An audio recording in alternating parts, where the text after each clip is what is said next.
Hello guys and welcome to my channel.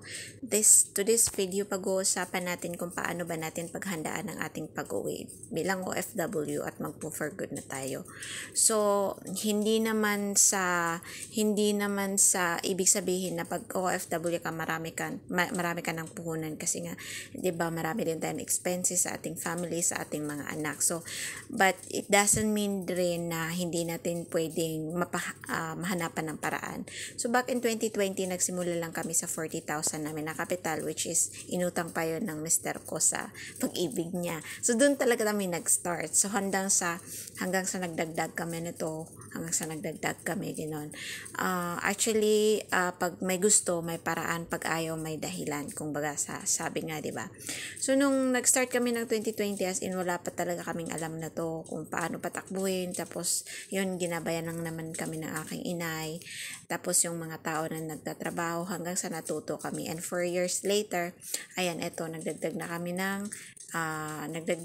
ng area like tubuhan. So, nag-lease lang naman kami, hindi naman talaga amin yan. Nag-lease lang kami kasi nga, syempre, sobrang mahal. So, over the year, na-realize ko na mas maaga, mas mabuti. Kasi pag mas maaga mo pa simulan isang bagay, mas marami kang natututunan.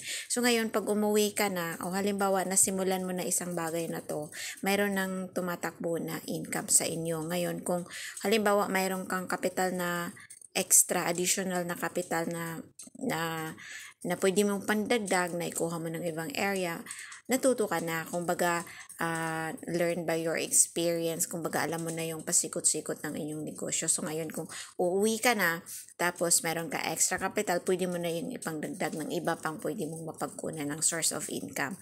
So nung nagsimula kami talaga, wala naman talaga kaming malaking kapital. So syempre, mahahanapan naman natin yan ng paraan. Habang tayo nagtatrabaho, may kontrata, merong magpapahiram talaga sa atin. Okay lang yan as long as yung pera na kinita mo naman dyan ay may babalik naman sa'yo. As long as kaya mong bayaran, walang taong aayaw sa'yo. Kasi meron namang running na income yung pera na hiniram, go for it. So, yun lang.